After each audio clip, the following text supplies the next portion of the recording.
start with the former gun trace task force detective here in Baltimore. Are you familiar with this case? Yeah, sadly.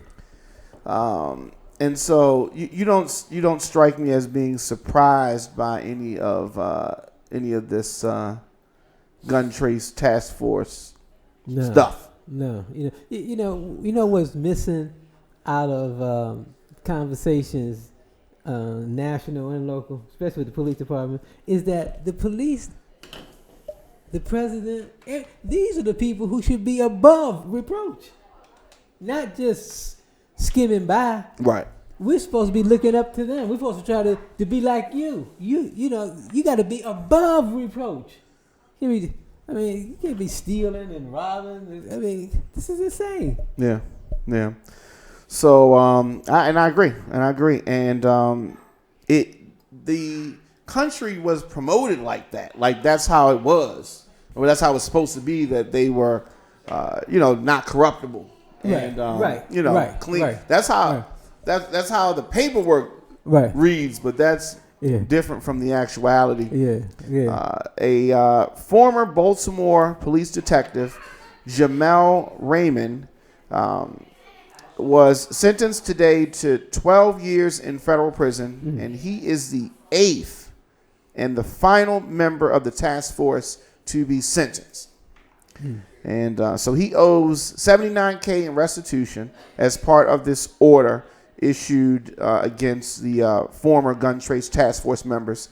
And he pleaded guilty back in 2017, admitting to using his police powers to rob, lie, claim unearned overtime, and commit home invasions. That's unbelievable.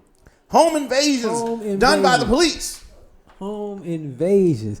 And this is a young guy. Yeah. Life is gone. Yeah, definitely. Definitely. Coming from a good family. Right, he did. And he testified against two former colleagues, Detective Herschel and Taylor.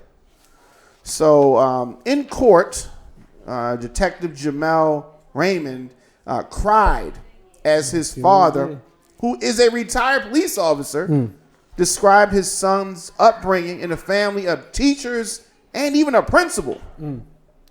Father used the proverb of the prodigal son. Jamel got sidetracked, his father said. So all 8 members, as I said, of this task force now sentenced in a Fed corruption case. But, we can't act like this is just something that just happened and is a fluke or we shocked, never heard of it before. It's happening right now, going on all over the country. It hasn't stopped. It just began. It's been going on.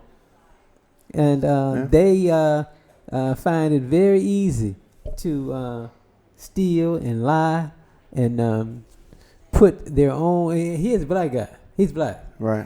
And I'm sure the home invasions were not white people he invaded their house. It was black people. Right.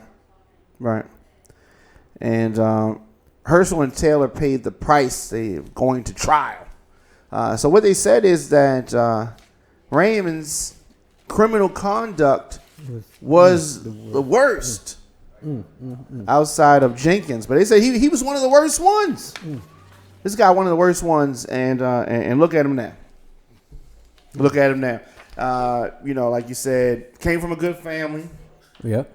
Speaking of family, really putting a black eye on the family as a whole. Yeah, and that goes back to what people have gotten away from, is that family name, your pride. That it was a time that people took stock in that name.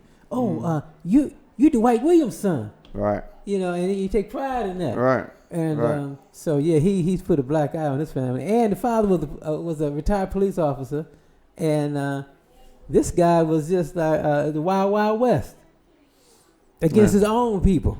Right. Which is horrible. Yeah. Horrible. Like you said, against his own people.